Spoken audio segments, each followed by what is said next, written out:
మరో బ్రేకింగ్ చూస్తున్నా తెలుగు రాష్ట్రాల్లో వరద బీభత్సం సృష్టించింది. ఇప్పటివరకు ఏపీలో 20 మంది మృతి, తెలంగాణలో 17 మంది మృతి చెందారు. ఇంకా వరద ముంపులోనే విజయవాడ ఉంది. విజయవాడను బుడమేరు కృష్ణా వరద ముంచెత్తుతోంది. 2 రోజులుగా జలదిగ్బంధంలోనే వేలాది మంది ప్రజలు ఉన్నారు. ఏపీలో 171 వైద్య శిబిరాలు ఏర్పాటు చేశారు. హెలికాప్టర్లు, డ్రోన్లతో బాధితులకు ఆహారం పంపిణీ చేస్తున్నారు. 1808 కిలోమీటర్ల మేర ఆర్ఎండ్బి రోడ్లు ధ్వంసమయ్యాయి. 172,542 హెలికాప్టర్లలో వరి పంట నీట మునిగింది. ఇక విజయవాడలో 3 లక్షల మందికి కోలుకోలేనంత నష్టం జరిగింది. ఆక్రమణల అడ్డంకులతో బుడమేరు అదుపు తప్పింది.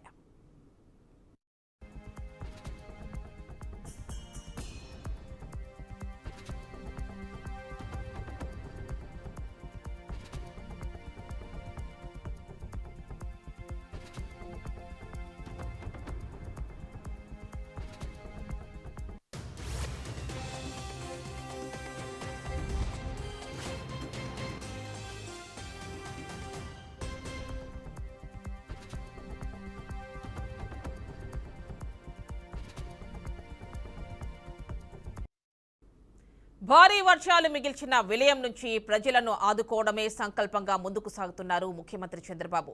కాన్వాయ్ వదిలి జేసీబీలపైనే వరద ప్రాంతాల్లో పర్యటిస్తున్నారు. జేసీబీ ఎక్కి వరద కాలనీల్లో పరిస్థితులను సీఎం పరిశీలించారు.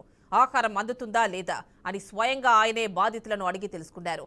అందరినీ ఆదుకుంటామని భరోసా ఇచ్చారు. ప్రజల నుంచి వచ్చే స్పందన ఆధారంగా చర్యలు తీసుకుంటామని స్పష్టం చేశారు. తెలుగు రాష్ట్రాల్లో వరద ప్రభావం తగ్గుముఖం పట్టింది. 3 రోజులుగా తీవ్ర ఇబ్బందులు పడిన బాధితులకు సహాయక చర్యలతో ఇప్పుడిప్పుడే ఉపశమనం కలుగుతోంది.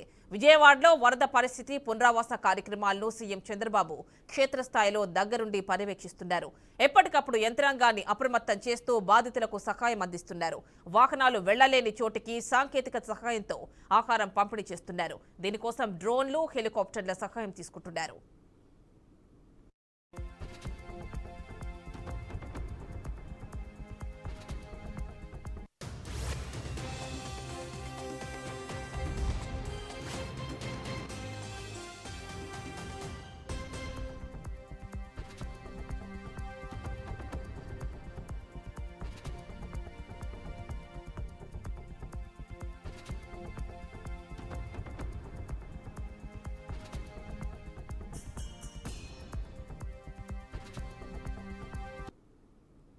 వరద బాధితుల సమస్యలను పరిష్కరించేందుకు అన్ని చర్యలు చేపట్టామని ఏపీ సీఎం చంద్రబాబు తెలిపారు.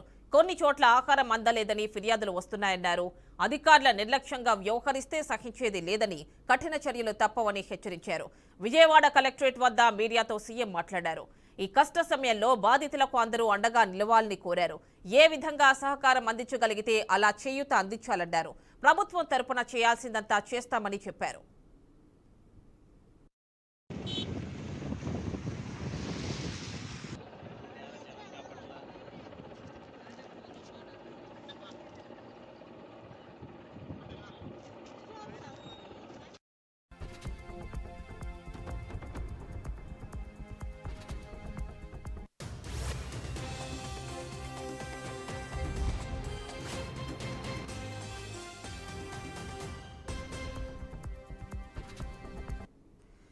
ఇక విజయవాడలోని అజిత్ సింగ్ నగర్ పరిసర కాలనీల్లో వీలున్న చోట్ల ఆస్కా లైట్లు ఏర్పాటు చేయాలని ఇంధన శాఖ నిర్ణయించింది. దీంతో పాటు జనరేటర్ల ద్వారా వీధి దీపాలకు విద్యుత్ సరఫరా చేస్తోంది. ముందు జాగ్రత్త చర్యగా వరద ప్రభావిత ప్రాంతాల్లో 2 రోజుల క్రితమే అధికారులు కరెంటు నిలిపివేశారు.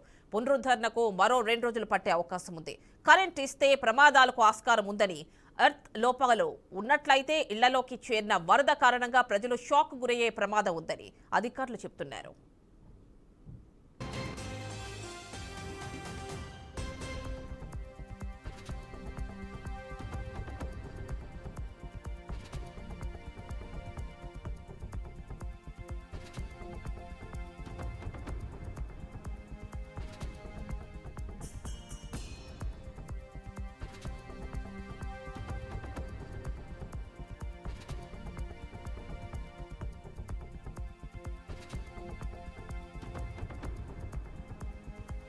ప్రకాశం బ్యారేజ్లో వరద ప్రవాహం గంటగంటకు తగ్గుతోంది. 11.43 లక్షల నుంచి 8.19 లక్షల క్యూసెక్కులకు తగ్గింది.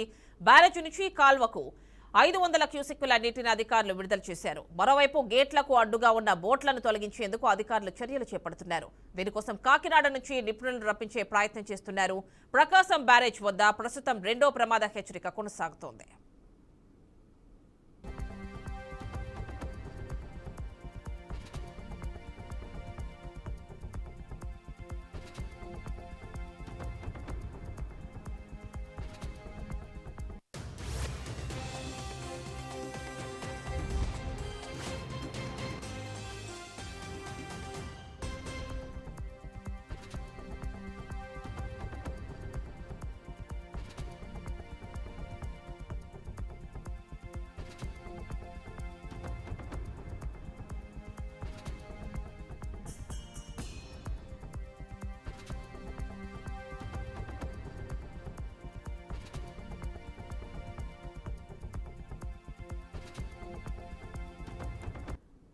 మరోవైపు ప్రకాశం బ్యారేజ్ గేట్లను ఇంజనీరింగ్ నిపుణులు, జలవనరుల శాఖ సలహాదారు కన్నయ్య నాయుడు పరిశీలించారు. అధికారులతో కలిసి ఆయన అక్కడికి చేరుకున్నారు. బ్యారేజ్ గేట్ల నిర్వహణ కోసం నిర్మించిన ఐస్ట్ బ్రిడ్జ్ ఎక్కి పరిశీలించారు. 2 గేట్లు స్వల్పంగా దెబ్బతిన్నట్లు గుర్తించారు. బ్యారేజ్ పటిష్టంగా ఉన్నట్లు నిర్ధారించారు. గేట్లు ఎత్తడం, మూయడం కోసం ఏర్పాటు చేసిన మెకానిజం, మోటార్ యంత్రాల పనితీరును తెలుసుకున్నారు.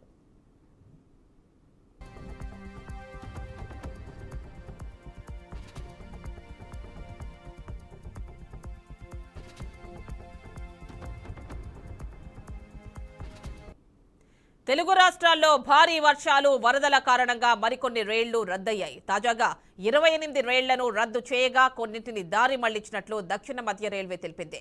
వర్షాల కారణంగా సోమవారం వరకు 496 రైళ్లు రద్దు కాగా 152 సర్వీసులను దారి మళ్లించారు. తాజాగా 28 రైళ్లు రద్దు చేశారు. దీంతో మొత్తం 500కు పైగా రైళ్లు రద్దయినట్లు తెలిపింది. వీటిలో Secunderabad Visakha Vande Bharat, Visakha Secunderabad Vande Bharat, Nanded Sambalpur Nagavali Express, Chennai Central Howrah Mail, Chennai Central Visakhapatnam Express, Visakha Nanded ఎక్స్ప్రెస్లు ఉన్నాయి.